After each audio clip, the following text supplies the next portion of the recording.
자, 여러분, 부활하면 뭐가 딱 떠오르세요?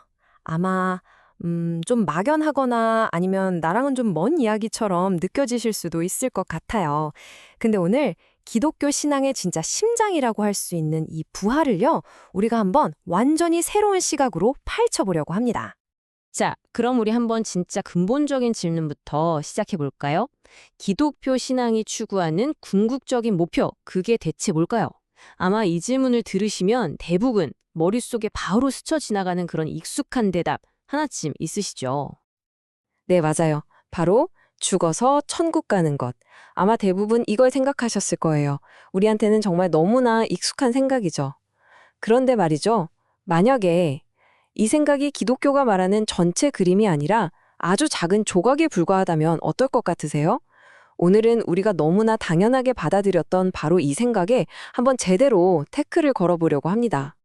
바로 이 포인트에서 신학자 톰 라이트가 정말 도발적인 주장을 딱 던집니다.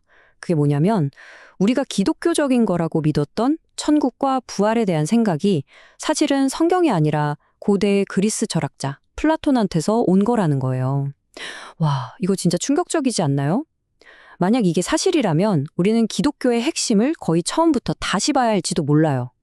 자, 그럼 그 첫 번째 오해부터 한번 풀어볼까요? 첫 번째는 바로 천국에 대한 우리의 고정관념이에요. 우리는 보통 천국을 이 세상을 떠나서 가는 어떤 최종 목적지, 피난처 이렇게 생각하잖아요. 근데 성경이 그리는 큰 그림은 우리가 생각하는 그런 지구 탈출 계획과는 아니 많이 다를 수 있습니다. 보통 우리가 생각하는 게 왼쪽이죠. 몸은 그냥 영혼을 잠시 담아두는 감옥이나 껍데기 같은 거고, 최종 목표는 이 지구를 탈출해서 저 멀리 영적인 천국으로 슝 올라가는 거예요. 하지만 성경이 말하는 건 완전 정반대예요. 이 땅은 버려지는 곳이 아니라 완전히 새롭게 리뉴얼되는 곳이라는 거죠. 우리의 몸도 사라지는 게 아니라 마치 애벌레가 나비가 되듯이 완전히 새로운 차원으로 업그레이드 되어서 부활한다는 겁니다. 그래서 이야기의 하이라이트는 우리가 하늘로 가는 게 아니라 오히려 저 하늘이 이 땅으로 내려와서 하나가 되는 거예요. 그러니까 이건 탈출 계획이 아니라 이 세상을 향한 거대한 복원 프로젝트인 셈이죠. 자, 그럼 이 엄청난 회복 프로젝트의 시작 버튼은 대체 뭘까요? 네, 바로 부활입니다. 근데 여기서 진짜 중요한 질문이 하나 나와요. 이 부활이라는 게 그냥 우리 마음에 위로를 주는 좋은 이야기, 어떤 상징 같은 걸까요? 아니면 실제로 역사 속에서 벌어진 사건이었을까요? 초대 교회의 리더였던 사도 바울은 이 문제에 대해서는 정말 타협이 없어요. 아주 단호하게 말하죠. 만약 그리스도의 부활이 없었다면 우리가 믿는 모든 건 다 헛수고고 그냥 다 끝이다. 와, 정말 강력한 선언이죠? 이건 그냥 강조하는 말이 아니에요.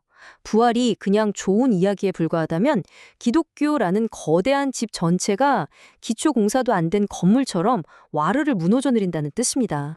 톰 라이트는 여기서 역사학자의 모자를 딱 쓰고 질문을 던져요. 자, 한번 상식적으로 생각해 봅시다. 십자가에서 비참하게 죽은 사람을 따르던 그 소수의 겁쟁이들이 갑자기 어떻게 세상을 뒤집어 놓는 운동을 시작할 수 있었을까요? 대체 무슨 일이 있었던 걸까요? 그는 딱 두 가지 역사적 사실이 없으면 이건 절대 설명이 안 된다고 말해요. 첫째, 빈 무덤. 예수의 무덤이 비어 있었다는 건 당시 적들조차도 부인하지 못했던 팩트였어요. 뭔가 설명이 필요했죠. 그리고 둘째, 제자들이 우리가 부활한 예수를 직접 보고 만지고 같이 밥까지 먹었다라고 목숨을 걸고 주장했다는 거예요. 이게 왜 중요하냐면 당시 유대인들은 그 누구도 메시아가 혼자서 죽었다가 부활할 거라고는 상상조차 못했거든요. 그러니까 이건 그들이 꾸며낼 수 있는 종류의 이야기가 아니었다는 거죠. 좋아요. 부활이 그냥 이야기가 아니라 실제 역사라고 해봅시다. 그럼 자연스럽게 다음 질문으로 넘어가게 되죠. 그래서 부활한 몸은 대체 어떤 모습인데 우리가 영화에서 보는 것처럼 막 반투명한 유령 같은 걸까요? 성경이 보여주는 청사진은 우리의 상상을 훨씬 뛰어넘을 정도로 구체적이고 또 놀랍습니다. 사도 바울이 부활한 몸을 설명하면서 소마 푸뉴마티콘, 우리말로는 신령한 몸이라는 아주 특별한 단어를 써요. 근데 여기서 신령하다라는 말 때문에 우리가 자꾸 유령이나 영혼 같은 비물질적인 걸 떠올리거든요. 근데 그게 아니라는 거예요. 이건 물질이 없다는 뜻이 전혀 아니고요. 오히려 이런 비유가 더 가까워요. 지금 우리의 몸이 산소, 즉 공기로 움직이는 공합식 엔진이라면 부활한 몸은 하나님의 영, 성령으로 움직이는 영합식 엔진 같은 거예요.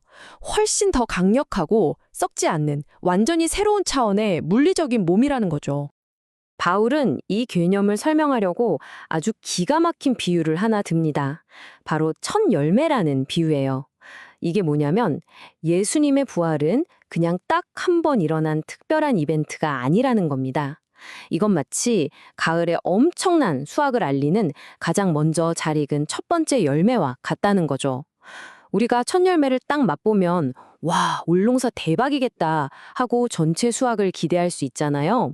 그것처럼 예수님의 부활은 앞으로 우리 모두에게 일어날 부활이라는 거대한 수확의 샘플이자 확실한 보증수표라는 뜻입니다. 일종의 프로토타입인 셈이죠. 자, 그럼 지금까지 나온 조각들을 한번 쭉 맞춰볼게요. 부활은 역사인데 유령이 되는 게 아니라 새로운 몸으로 바뀌는 거고 예수님이 그 첫 번째 샘플이래요. 오케이. 그럼 이런 생각이 들죠.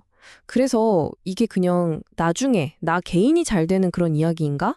아니면 이 세상 전체와 관련된 훨씬 더 큰 그림이 있는 걸까요? 핵심은 바로 이거입니다.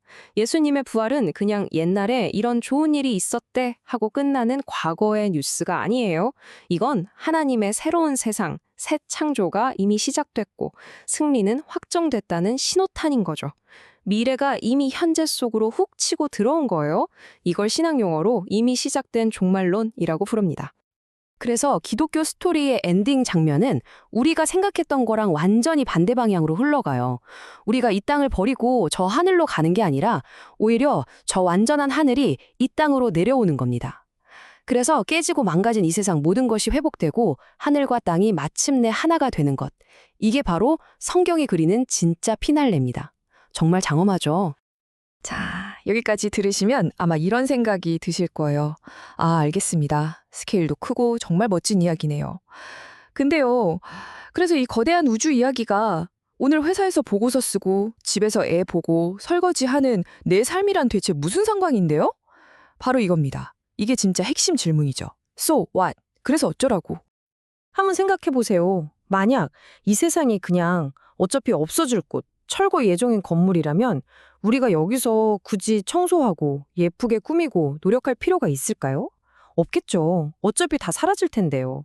하지만 만약 이 세상이 철거될 곳이 아니라 대대적인 리모델링을 앞둔 곳이라면요? 이야기가 완전히 달라지죠. 우리가 여기서 하는 모든 일이 의미를 갖게 됩니다. 정의를 위해 목소리를 내는 것, 깨진 관계를 회복시키려는 노력, 아름다운 음악이나 그림을 만드는 것, 이 모든 수고가 그냥 사라지는 게 아니라 다가올 그 새로운 세상의 일부가 된다는 겁니다. 헛된 게 하나도 없다는 거죠. 톰 라이트는 이걸 벽돌이라는 정말 멋진 비유로 설명해요. 지금 우리가 이 땅에서 사랑과 정의, 아름다움을 위해 하는 모든 선한 일들이 있잖아요. 그게 하나하나가 전부 미래에 완성될 하나님의 새로운 세상, 그 새 성전을 짓는 벽돌이 된다는 겁니다. 그러니까 우리의 작은 수고 하나하나가 사라지는 게 아니라 영원히 남을 그 위대한 건축물의 일부로 차곡차곡 쌓이고 있다는 거예요. 결국 이 부활 신앙은 우리의 삶을 보는 렌즈 자체를 180도 바꿔버립니다. 더 이상 이 세상은 천국 가기 전에 잠시 머무는 지루한 대합실이 아니에요. 바로 이곳이 하나님의 새 창조가 이미 시작된 아주 활기 넘치는 작업장이고 우리는 그 위대한 프로젝트에 동참하라고 부름받은 하나님의 동료 기술자들인 셈입니다. 그래서 이 모든 이야기는 마지막에 단 하나의 질문으로 돌아옵니다. 바로 여러분 자신에게 던지는 질문이죠. 만약 이 삶이 정말로 대기실이 아니라 작업장이라면 여러분은 오늘 어떤 벽돌을 쌓으시겠습니까? 이 질문에 대한 여러분 각자의 답을 찾아가는 그 하루하루가 여러분의 삶 전체를 바꾸는 진짜 희망의 시작이 되기를 진심으로 바랍니다.